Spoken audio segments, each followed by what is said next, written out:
Welcome to Love and Abuse, the show about navigating the difficult relationship. From simple disagreements to emotionally abusive behaviors, you deserve respect and kindness. All the information on this show is meant for educational purposes only. Always seek a professional for your mental health and well-being, and always pick your battles wisely. I'm your host, Paul Coliani. Thanks for joining me for another episode of Love and Abuse. I'm going to get right into today's message, which is from somebody who wrote and said, I want to start off by thanking you for what you do. I'm writing to you because my husband has been very emotionally abusive and neglectful for the last several years.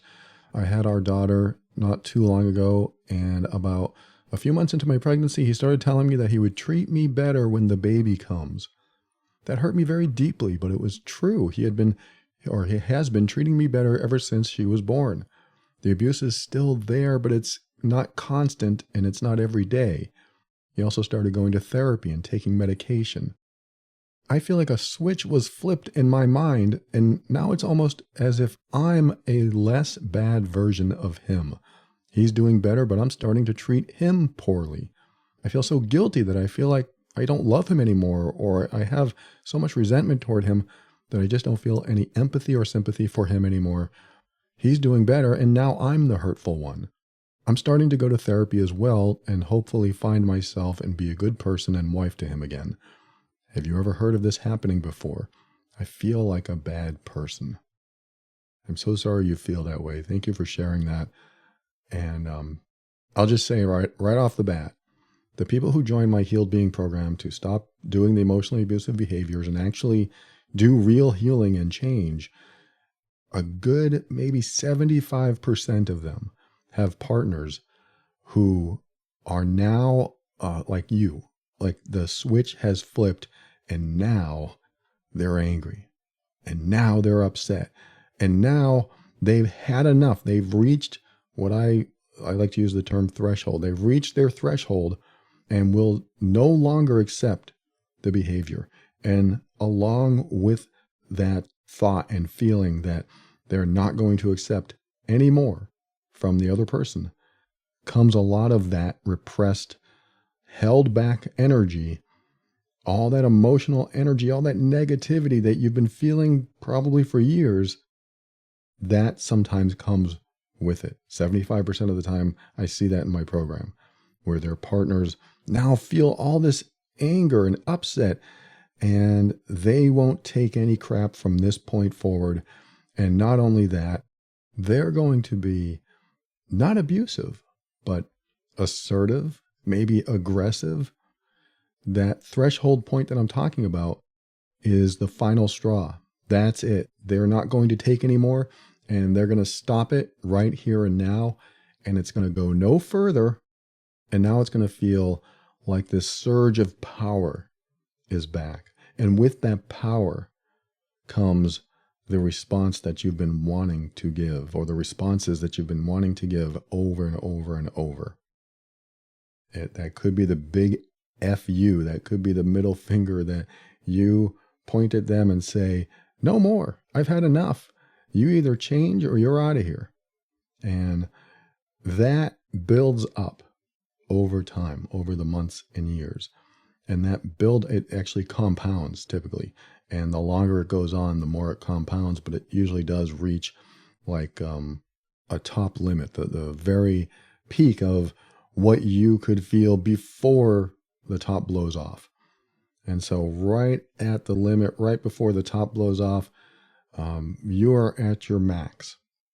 And there's nowhere else to go but up, because you are done. And when you get done, the threshold is crossed, and now there's no turning back, and you won't accept that behavior anymore. So all of this energy that has been building up inside of you gets released. A lot of it at the same time, and a lot of it can continue to come out for weeks and months, not always years, but I've seen it. And it's not like the same intensity after a year or so, but there are some people who will not let it go. You did this to me. This is what their thought process is. You did this to me for so long. You were supposed to love me. You were supposed to support me. You were supposed to make me happy. You were supposed to bring me joy. You were supposed to be my partner, my equal, and lift me up when I'm down. But you did everything the opposite. You brought me down. You brought me unhappiness. You made me sad. And that's sad. And your body, your mind, you as an individual, your spirit, all of that has a breaking point, that threshold. And so this person isn't necessarily saying that she reached her threshold, but she is saying now that he has stopped, and this is what I was starting to say earlier, now that he has stopped some of the behaviors, because it sounds like it's still going on, it's giving her some breathing room. And that breathing room is time to reflect. It's time to reflect on what happened all these years. It's time to reflect upon everything that he said to her. And all this reflection is bringing up all those repressed and held back thoughts and emotions. And with that comes your power. Now, I don't want to associate power with empowerment because it's different. It is getting released from a prison, an emotional prison that you shouldn't have been in the first place. And you've been stuck in there because the person keeping you in there was the guilty one. They were the one who locked you away to keep you under control. And they were the guilty one. They were the one who did the damage, but they locked you away. And I'm sorry if that's a terrible analogy, but that is something that if you think about it, if you were unfairly prosecuted and locked up, you're going to be upset. You're going to be so angry, or you're going to have all this emotional buildup that when you finally get free, you're going to want to say something. You're going to want to do something. You want to do something and say something with all that energy that has been building up because you were unfairly prosecuted and held against your will in this, what I'm calling an emotional prison. And that's what happens in the emotionally abusive relationship, is that you feel like you're imprisoned and it's unfair and you don't know how to get out. A lot of people do not know how to get out until one day they lose it. And the person who wrote to me isn't saying she lost it. She's saying suddenly the abuse has decreased. It happens less often. And it's really sad because it's still happening. That's my words. It's really sad that it's still happening. But these breaks that you're getting now are you reflecting on what you lost, what should have been, and probably the sadness and the anger that this isn't how it was supposed to be. And that hurts. And the person who was supposed to protect you from pain and suffering, or at least do their best, was the one that caused it, and now is the one that is no longer doing it, and in this case, not as much. And so you've had all this reflection time, and you've had moments of peace, and during those moments of, well, quote, peace, during those moments of peace or non-abuse, you've finally been able to reconnect with yourself in small ways. You've finally been able to think about what has happened and reconnect with who you are at a deeper level, and what was lost, what is missing, and probably some self-blame. A lot of victims of abuse blame themselves, and I'm here to say you shouldn't do that. And I know it's easier said than done, but the person to blame is the one that has hurt you. And we tend to blame ourselves when people hurt us because we ask ourselves, why did I let it go on? Why didn't I do something or say something sooner? And just in case you need a reminder or you've never heard me say this, if you could have said or done something sooner, you would have. That's all you need to know. Then you might say, I should have. There's a lot of should haves in life, but if you could have, you would have. So you didn't because you couldn't. You could not have accessed any resources that you don't have inside of you, any knowledge, any power that you didn't have access to at the time. You didn't have it then, or it wasn't accessible. And now this person is getting it back. And getting it back often accompanies wanting closure. And this is where this person is stuck. I just want closure. I want him to know how much I was suffering and how much he made me suffer and how much at fault he is. And I want him to know all this stuff. I want him to feel it. And just because he's stopped here and there doesn't let him off the hook. And this is what I see all the time in my Healed Being program, is that they are finally stopping the emotionally abusive behaviors. They are actually learning about themselves and healing some of the coping mechanisms that they used to make other people's lives miserable.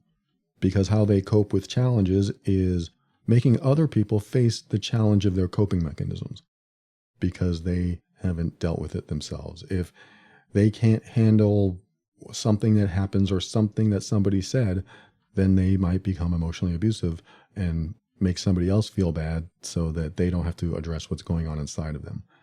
But when they start to address what's going on inside of them and they realize, oh crap, I should not be treating another person this way, and then they pull back and stop doing it and actually feel bad, actually start trying on empathy, sometimes for the first time, and realizing that they've just been awful. Many of the people that are in my program now wonder why their partner is so upset, and now don't know how to handle their partner being so upset at them. And I said, you need to expect this because, and I don't say this necessarily, I don't say this exact phrase, but this is really what it comes down to. Look how much you put them through. Look how long it took for you to stop the behaviors. You can't poke somebody in the forehead every day for 10 years and then stop and go, hey, I stopped poking you in the forehead. You should be happy now. It doesn't work that way. That's not how it works. What happens is the victim of that poking or emotionally abusive behavior now has X number of years to process. They have a lot to process, and then they have to reconnect with themselves. There's a whole series of steps that they have to take within themselves before they can even start on a healing journey and feel comfortable and good in themselves, which is why what often happens is that the person that was being abusive, when they start to heal, they usually heal faster than the victim starts to heal from the abusive behavior. That is very typical, very common, and I've seen this over and over again with many couples. The abusive person starts to heal and change and actually changes, actually stops the behaviors, becomes humble, becomes vulnerable, becomes transparent, and realizes how much they knew or they believed they knew was actually incorrect. They were in error. And they start to admit that. They start to admit that, oh, I thought I knew everything and I didn't. And something I try to convey over and over again in the program is that what you believe to be true probably isn't. Because I remember dealing with this myself when I was doing emotionally abusive behaviors in my past relationships. I knew I was right. Every time I did something judgmental or critical or silent treatment to withhold love and connection, every time I did something like that, I believed I was right. My first step into healing was to say, what I believe to be true may not be true, and then start questioning everything I knew to be true. That was my first step into healing. And so when this happens in a relationship and the abuser steps back and starts healing and they figure out that, oh, I'm not right about everything. In fact, I'm probably wrong about a lot of things. So I will take a humble baby step forward and figure out if this is the right way to go.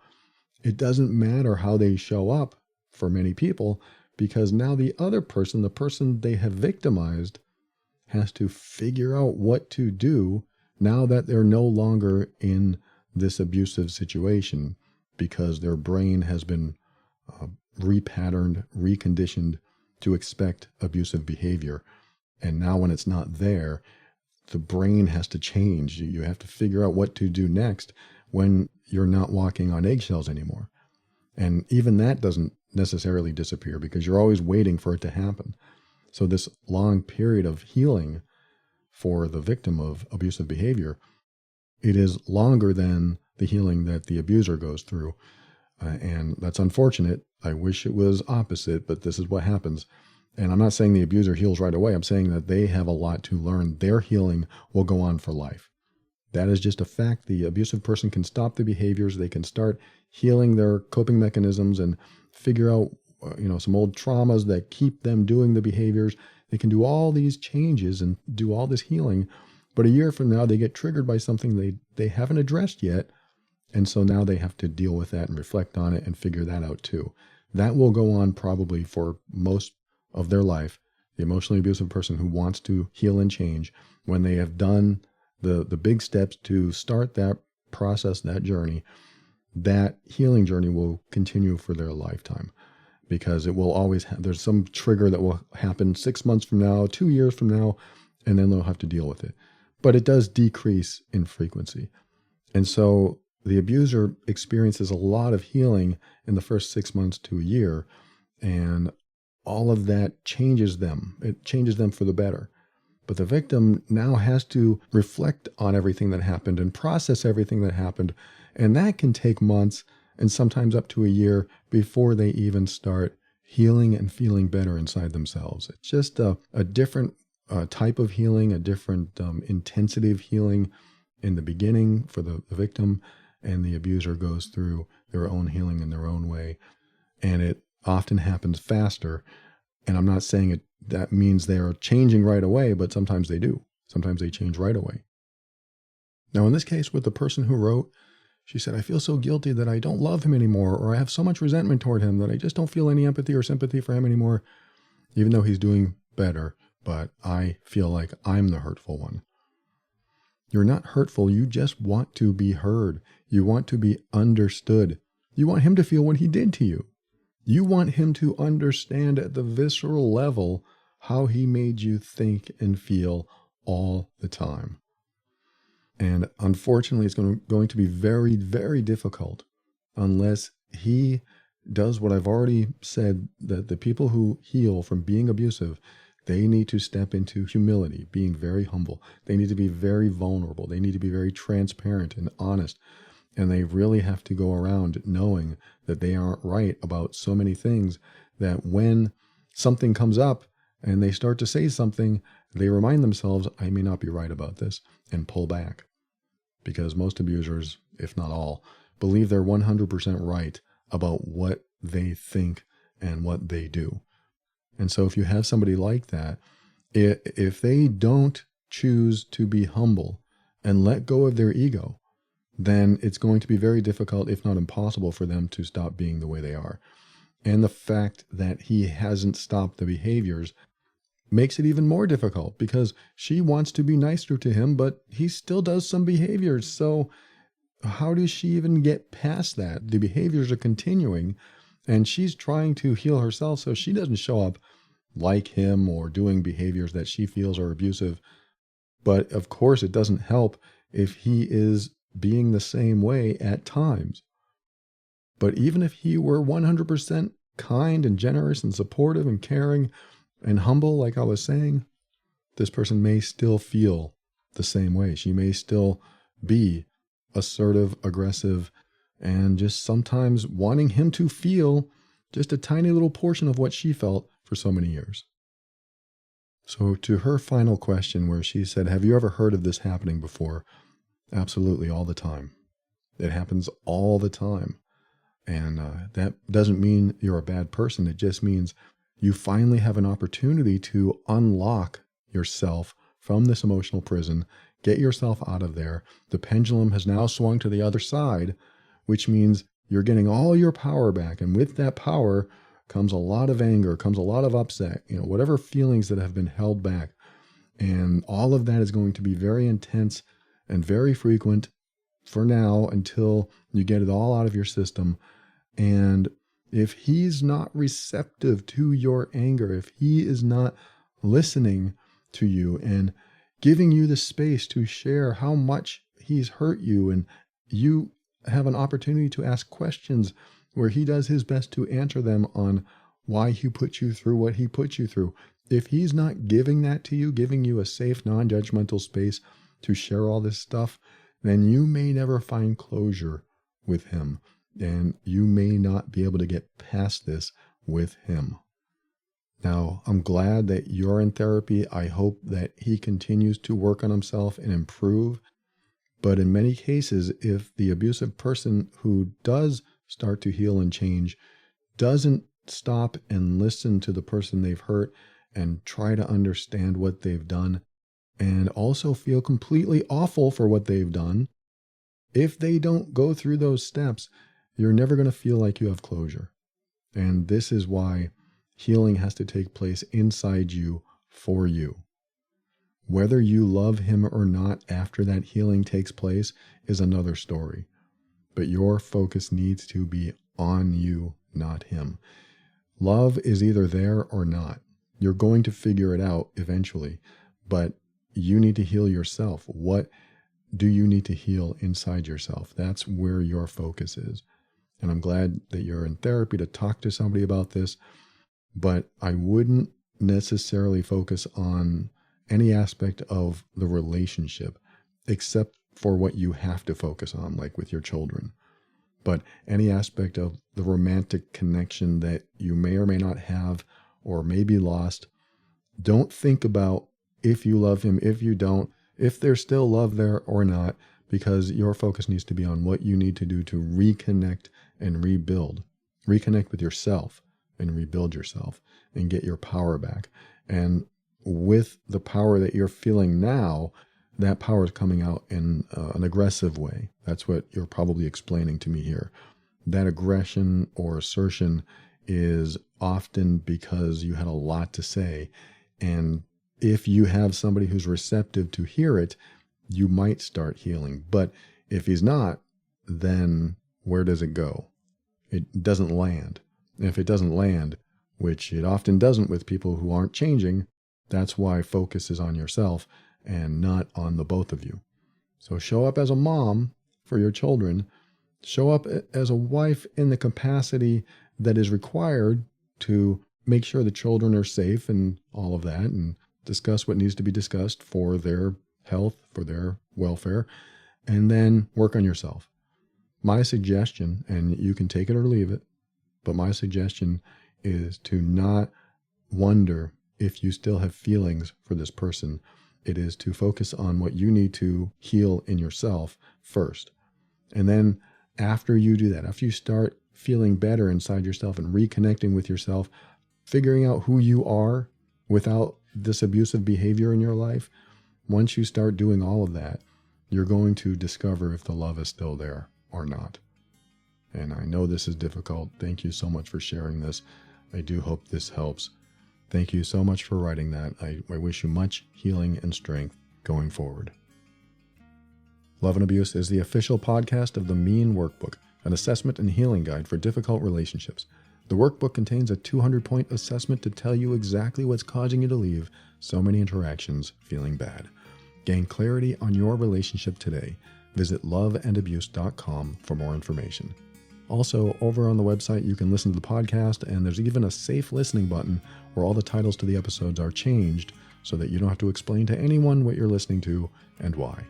And if you are the person doing the hurtful behaviors and you're listening to this show right now and you want to change that about yourself, or even if you don't, I recommend you go to healedbeing.com, because that is the formula for a great relationship and how to treat people right, how to treat them with love and respect and kindness, and show them that they are the most important thing in the world to you. If you want to show up like that for your partner because you are doing controlling or manipulative or emotionally abusive behaviors, head over to healedbeing.com, start with some free lessons, and then join the program if you resonate with those lessons. Head over to healedbeing.com for more information. This show exists to remind you that you are not alone and you're not going crazy. You are worthy of respect, kindness, and love, and you deserve to be accepted exactly as you are. Stay strong. We'll talk again soon.